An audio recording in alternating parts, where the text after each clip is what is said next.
गोले पृष्ठों पर अपवर्तन के पश्चात उसी फॉर्मूले का यूज करके आज हम टॉपिक ले रहे हैं पतले लेंस के लिए अपवर्तन का सूत्र। पतले लेंस का मतलब क्या है? पतले लेंस का मतलब है कि यहाँ पर जो लेंस है उसकी मोटाई हम बहुत कम लेंगे और इस लेंस की मोटाई जो हम ले रहे हैं उसकी मोटाई की जो वैल्यू है वो है t।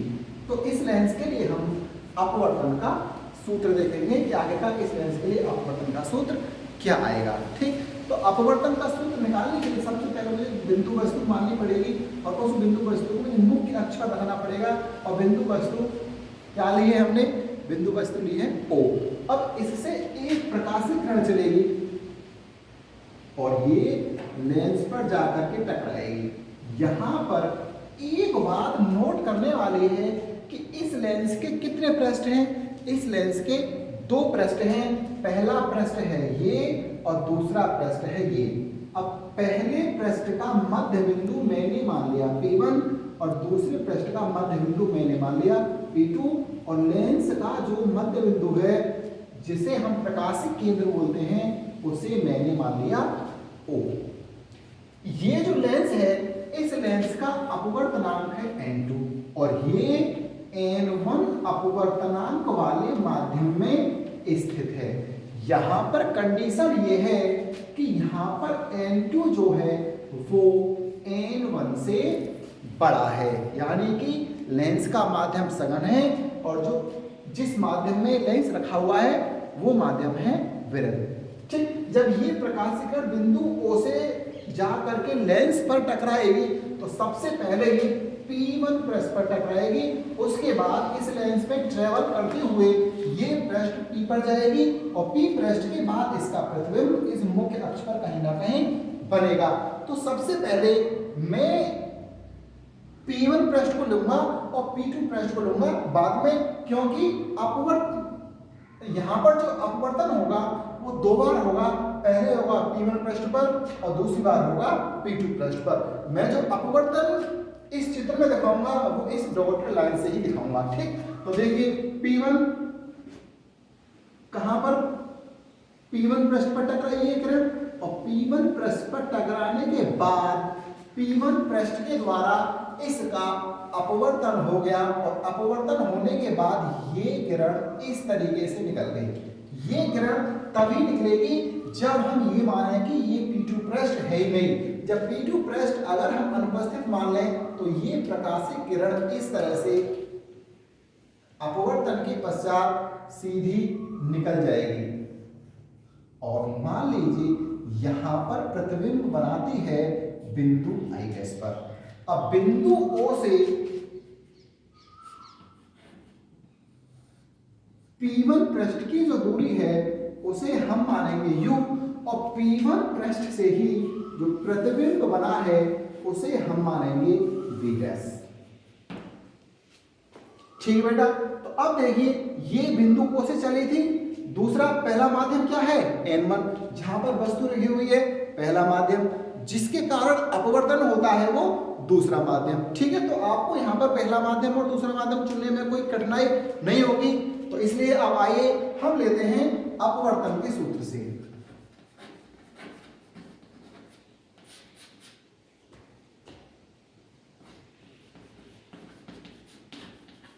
तो देखिए अपवर्तन का सूत्र क्या है?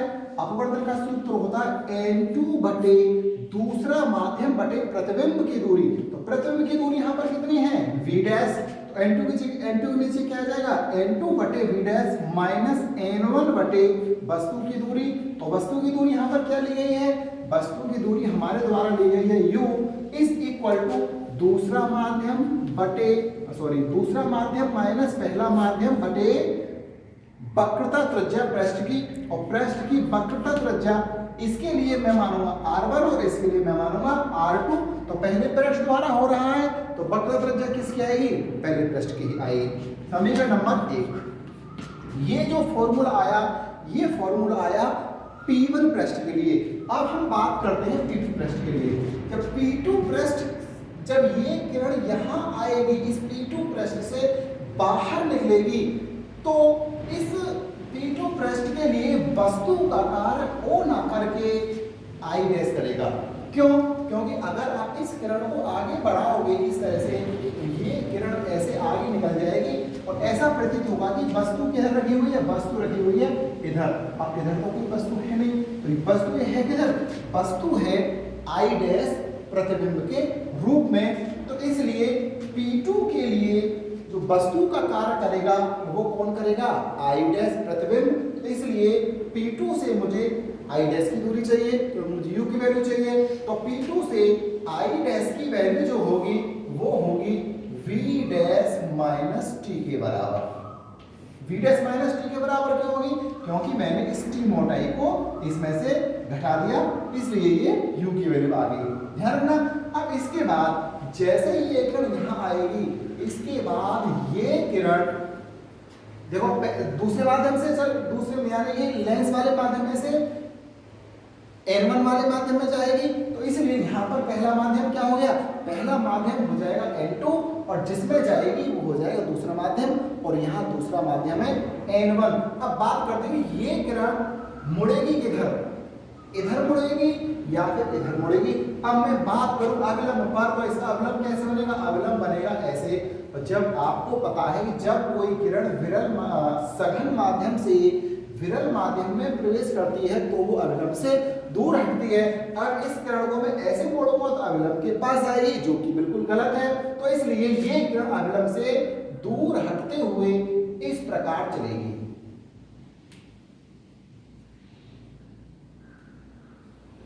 ठीक, अब हमने मान लिया कि इसका प्रतिबिंब बनता है बिंदु I पर, और बिंदु I की पृष्ठ P2 से जो दूरी है वो हमने मानी है कितनी, V। तो देखिए अब P2 के लिए मुझे वस्तु की दूरी मिल गई V डैश माइनस टी, और प्रतिबिंब की दूरी मिल गई V। अब पृष्ठ P2 के लिए, ये किसके लिए था, ये पृष्ठ P1 के लिए था। इसी प्रकार से पृष्ठ P2 के लिए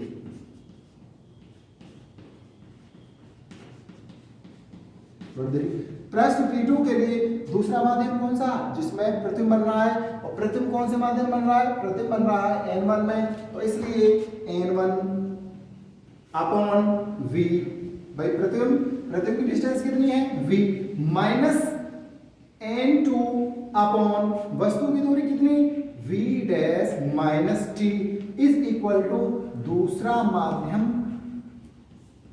माइनस पहला माध्यम बटे R2, समीकरण नंबर 2। ठीक है, यहां तक बात आपकी समझ में आ रही होगी। अब इसके बाद मुझे समीकरण 1 और समीकरण 2 को जोड़ना है। तो समीकरण 1 व समीकरण 2 को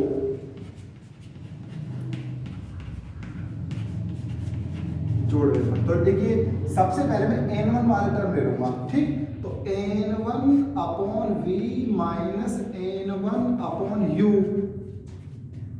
plus N2 upon V dash minus N2 upon V dash minus T is equal to N2 minus N1 बटे R1 माइनस प्लस आएगा बेटा plus N1 minus N2 upon R2। तो देखिए पतले लेंस के लिए हमने कैसा लेंस लिया है, हमने पतला लेंस लिया है। तो पतले लेंस के लिए T की वैल्यू क्या हो जाएगी, पतले लेंस के लिए T की वैल्यू हो जाएगी अप्रोक्सीमेट 0।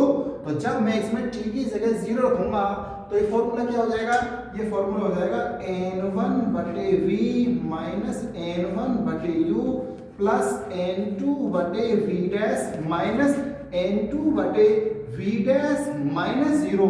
लिखने का कोई औचित्य नहीं है। N2 माइनस N1 बटे R1। अब यहाँ मैं माइनस कर रहा हूँ और N1 माइनस N2 की जगह में क्या कर लूँ, N2 माइनस N1। ठीक है, साइन चेंज करने के पश्चात। अब इसके बाद देखिए ये टर्म आपस में कैंसिल आउट हो गए। क्या बचा, देखिए ये बचा N1 बटे V माइनस N1 बटे U इज इक्वल टू, यहां से मैं N2 माइनस N1 कॉमन ले सकता हूं। क्या बचेगा, ये बचेगा 1/R1 माइनस 1/R2। ठीक, अब इसमें से n1 कॉमन लो। जब मैं इसमें से n1 कॉमन लूंगा तो ये हो जाएगा 1/v minus 1/u is equal to n2 minus n1 1/R1 minus 1/R2। तो ये जो फॉर्मूला होता है, अगर आप लेंस के फॉर्मूले से देखें तो 1/f is equal to 1/v minus 1/u होता है। तो इस फॉर्मूले की जगह मैं क्या लिख सकता हूँ, इस फॉर्मूले की जगह मैं लिख सकता हूँ 1/f। तो और n1 को मैं लेके जाऊंगा इधर, तो ये हो जाएगा 1/f n2 माइनस n1 बटे n1 आ गया इधर, क्या बचा 1/R1 माइनस 1/R2। ठीक बेटा, अब n1 से डिवाइड में n2 में भी करूंगा और n1 में भी करूंगा। जब n1 का डिवाइड करूंगा तो ये फॉर्मूला क्या हो जाएगा, ये फॉर्मूला हो जाएगा 1/f बराबर n2 बटे n1 माइनस 1।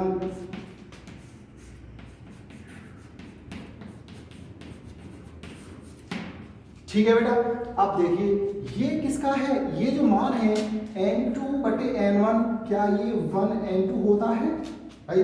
दूसरे माध्यम का पहले माध्यम के सापेक्ष अपवर्तनांक, अगर मैं इसको n मानूं तो ये फॉर्मूला क्या हो जाएगा 1/f is equal to n minus 1 bracket में 1/R1 माइनस 1/R2। तो यही फॉर्मूला है लेंस के अपवर्तन का। तो देखिए यहाँ पर जो फोकस दूरी है किसी भी लेंस की किस पर डिपेंड करेगी, वक्रता त्रिज्याओं पर, यानी कि लेंस की मोटाई पर, यानी लेंस की वक्रता पर। और दूसरा जो टर्म है जिससे फोकस दूरी प्रभावित होगी वो है n। ठीक, तो इसके द्वारा हम किसी भी लेंस की फोकस दूरी को निकाल सकते हैं। और इसी सूत्र का दूसरा नाम है मेकर सूत्र। इसको हम किस नाम से जानते हैं, इस सूत्र को हम मेकर सूत्र के नाम से भी जान सकते हैं। उम्मीद है आपसे मेकर का सूत्र आ गया होगा। अब हम अगले टॉपिक की ओर बढ़ते हैं बेटा। अब हम बात करते हैं लेंस की क्षमता की। लेंस की क्षमता है क्या? तो लेंस का जो मुख्य कार्य होता है, लेंस का मुख्य कार्य होता है प्रकाश किरणों को मोड़ना। कोई भी लेंस प्रकाश किरणों को जितना अधिक मोड़ता है उस लेंस की क्षमता उतनी ही अधिक होती है। या कोई लेंस प्रकाश किरणों को जितना कम मोड़ेगा उसकी क्षमता उतनी ही कम होगी। अगर मैं गणितीय रूप में लेंस की क्षमता की बात करूं तो किसी भी लेंस की क्षमता उस लेंस की फोकस दूरी के व्युत्क्रम यानी कि उल्टे के बराबर होती है। ठीक, तो लेंस की क्षमता का फॉर्मूला क्या होता है? लेंस की क्षमता हाई स्कूल का टॉपिक है। लेंस की क्षमता को हम डिनोट करते हैं P से। तो लेंस की क्षमता किसका व्युत्क्रम होती है? फोकस दूरी का व्युत्क्रम होती है। तो इसका फॉर्मूला हो जाएगा P is equal to 1/f, यानी कि P is equal to 1 focus दूरी। ये फॉर्मूला कब की लिख सकते हैं? जब की लिख सकते हैं जब f की वैल्यू किस में दे रखी हो? मीटर में दे रखी हो। अगर मैं f को सेंटीमीटर में चेंज कर दूं या न्यूमेरिकल करते वक्त हमें f की वैल्यू सेंटीमीटर में दे रखी हो तो उस समय अगर मैं क्षमता का मान निकालूंगा तो ये फॉर्मूला हो जाएगा P is equal to 100/f। और इस समय जो f दे रखा होगा वो किस में दे रखा होगा? सेंटीमीटर में दे रखा होगा। ठीक, लेंस के सबसे अब हम बात कर लेते हैं लेंस की क्षमता के मात्रक की।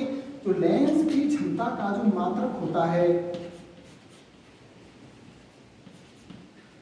वो होता है डायोप्टर, और हम इसको कैपिटल D के द्वारा प्रदर्शित करते हैं। ठीक, अब बात करता हूं मैं लेंसों के प्रकार की। लेंस के प्रकार की आपको पता है लेंस कितने प्रकार के होते हैं? उत्तल होता है और अवतल होता है। अब फोकस दूरी, उत्तल लेंस की फोकस दूरी कैसी होती है? प्लस। अवतल लेंस की फोकस दूरी कैसी होती है? माइनस। अगर f प्लस में होगा तो क्षमता किस में होगी? प्लस में। अगर f माइनस में होगा तो क्षमता कैसी होगी? माइनस की। तो इसलिए P का मान उत्तल लेंस के लिए कैसा आएगा, P का मान उत्तल लेंस के लिए आएगा प्लस में और अवतल लेंस के लिए आएगा माइनस में। ठीक है, तो इसलिए उत्तल लेंस की क्षमता हमको प्लस में प्राप्त होगी और अवतल लेंस की क्षमता हमको प्राप्त होगी माइनस में। बस आपके सिलेबस में लेंस की क्षमता का इतना ही टॉपिक है। अब हम नेक्स्ट टॉपिक की बात करते हैं। अब हम बात करते हैं जब दो पतले लेंस परस्पर एक दूसरे के संपर्क में रखे हों तो उस निकाय की यानी कि उन दोनों लेंसों की जो संयुक्त फोकस दूरी होगी वो कितनी होगी। अब हम इस टॉपिक पे चर्चा करने वाले हैं। तो इसके लिए मैंने दो लेंस लिए हैं। पहला लेंस मैंने माना है L1 और दूसरा लेंस मैंने माना है L2 और इन दोनों को संपर्क में रख दिया। ठीक, अब इन दोनों की फोकस दूरी निकालने के लिए मुझे एक बिंदु वस्तु माननी पड़ेगी जिसकी दूरी L1 लेंस से हम मानेंगे U।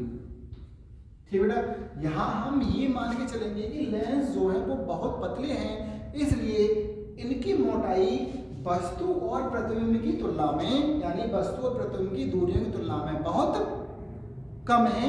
तो इसलिए हम इन दोनों लेंसों की मोटाइयों को छोड़ सकते हैं आर्टिकल में। इससे ज़्यादा कोई इफेक्ट आर्टिकल पे पड़ने वाला नहीं है। ठीक है बेटा, अब देखिए जब U दूरी है लेंस पहले लेंस से और जब यहाँ से कोई प्रकाशित किरण चलेगी तो ये सबसे पहले किस लेंस पर आपतित होगी, सबसे पहले आपतित होगी लेंस L1 पर।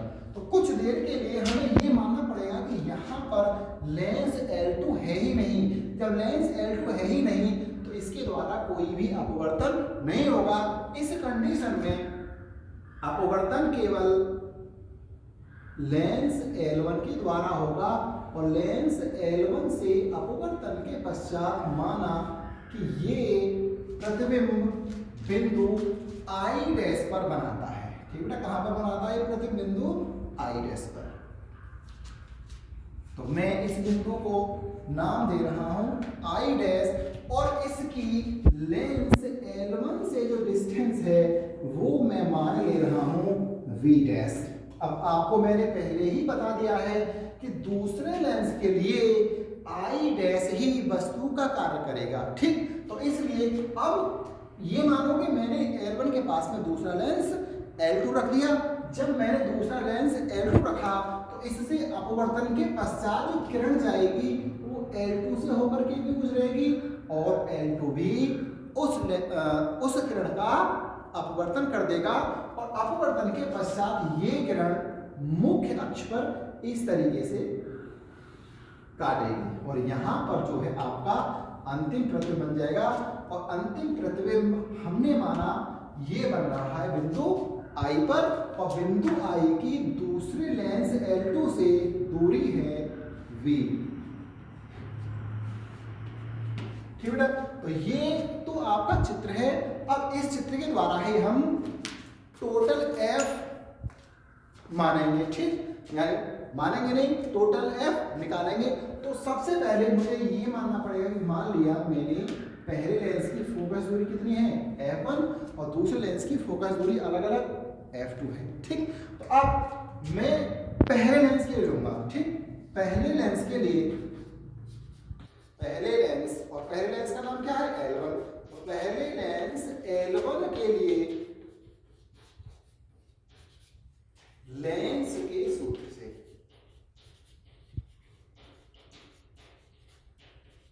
आप सभी ने लेंस का सूत्र पढ़ा है। लेंस का सूत्र क्या था, 1/v minus 1/u is equal to 1/f। तो लेंस पहला है, पहले लेंस की फोकस दूरी क्या मानी है F1। तो पहले लेंस से वस्तु की दूरी कितनी है u है। ठीक, पहले लेंस से प्रथम कहाँ माना था V डैश पर। तो V किस जगह आ जाएगा, V की जगह आ जाएगा V डैश और इसे मान लेंगे हम समीकरण नंबर 1। इसी प्रकार से द्वितीय लेंस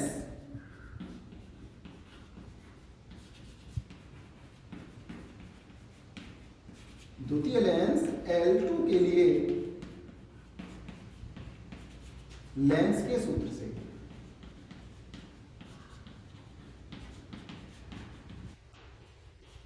तो देखिए फॉर्मूला वही है। तो बोलो तो प्रतिबिंब की जो दूरी है वो दूसरे लेंस के लिए कितनी है V माइनस 1/, प्रतिबिंब की दूरी कितनी है?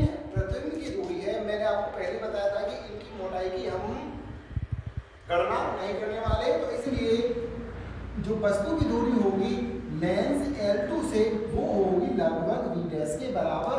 तो इसलिए मैं लेंस के सूत्र में u की जगह मैं क्या रख दूंगा, u की जगह मैं रख दूंगा v dash is equal to दूसरे लेंस की फोकस दूरी। और दूसरे लेंस की फोकस दूरी कितनी है? दूसरे लेंस की फोकस दूरी है f2। यहाँ पर ये जो शब्द है पहला या पहले थोड़ा सा अच्छा नहीं लग रहा, जबकि हम जानते हैं कि प्रथम लिख सकते हैं पहले के लिए, तो क्यों ना प्रथम का यूज कर लिया जाए। ठीक है बेटा, तो इसलिए इज इक्वल टू f2 समीकरण नंबर 2। आप क्या करना है, समीकरण 1 और समीकरण 2 को जोड़ दो। तो लिख लिए, यहाँ पर कोई दिक्कत नहीं है। समीकरण 1 व समीकरण 2 को क्या करना है, जोड़ना है। समीकरण 1 और समीकरण 2 को जोड़ने पर तो देखिए, जब इन दोनों को जोड़ दो, डायरेक्ट कर रहा हूं, 1/b डैश प्लस का और ये माइनस का ये आपस में कट जाएंगे, ये प्लस का और ये माइनस में है तो इसलिए ये आपस में घट जाएंगे। तो क्या बचेगा, 1/v माइनस 1/u, इधर दोनों टर्म प्लस के हैं तो इसलिए ये आपस में जुड़ जाएंगे, 1/f1 प्लस 1/f2। अब आप इसके बारे में तो आप जानते होंगे, ये किसके बराबर है, ये है 1/f के बराबर। तो इसकी जगह मैं क्या लिख सकता हूँ, इसकी जगह मैं लिख सकता हूँ 1/f is equal to 1/f1 plus 1/f2। अगर समझ में ना आ रहा हो तो चूंकि लिख दो 1/f is equal to 1/v minus 1/u। ऐसे हम ये फॉर्मूला हमने यहाँ भी तो लगाया है। ठीक, तो अगर दो संयुक्त लेंस जिनकी दो लेंस जिनकी फोकस दूरियां कितनी है, f1 और f2 हैं, अगर मैं उनको संपर्क में रखूं तो उनकी जो टोटल फोकस दूरी आएगी f, उसका संबंध f1 और f2 से क्या है, 1/f is equal to 1/f1 plus 1/f2। और आपने अभी पढ़ा है। ठीक, यहां से तो मैं क्या निकाल सकता हूं, यहां से मैं निकाल सकता हूं संयुक्त फोकस दूरी। ठीक बेटा, अब आपने एक फॉर्मूला पढ़ा था, तो चूंकि 1/f इज इक्वल टू, आप पढ़ चुके हैं p, पढ़ चुके हैं नहीं, तो इसलिए 1/f की जगह मैं क्या लिख दूं, p is equal to 1/f1 की जगह मैं क्या ले लूं, अगर मान लीजिए इस लेंस की क्षमता है p1 और दूसरे लेंस की क्षमता है p2, तो 1/f1 की जगह मैं क्या लिख सकता हूं, 1/f की जगह मैं लिख सकता हूं p1 प्लस 1/f2 की जगह मैं लिख सकता हूं p2। तो इसलिए लेंस की संयुक्त क्षमता,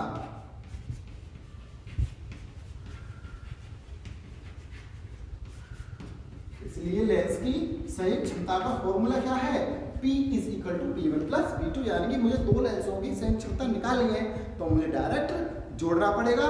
अगर उत्तल और अवतल लेंस हैं तो घट जाएंगे, और दोनों ही सेम लेंस हैं, या तो उत्तल है या अवतल है, दोनों प्लस हो जाएंगे। इसी प्रकार से यहाँ पर चाहे f1 हो, चाहे p1 हो, या f2 हो, या p2 हो, इन सभी के मान मुझे चिन्ह परपाटी के अकॉर्डिंग रखने पड़ेंगे। ठीक बेटा, उम्मीद है कि आपसे समझ में आ गया होगा। बस आज का लेक्चर इतना ही है, इसको देखेंगे। आज का लेक्चर काफ़ी इम्पोर्टेंट है और लगभग हर वर्ष इसमें से कुछ ना कुछ अवश्य आता है, तो इसलिए आप इसको ठीक से देखेंगे।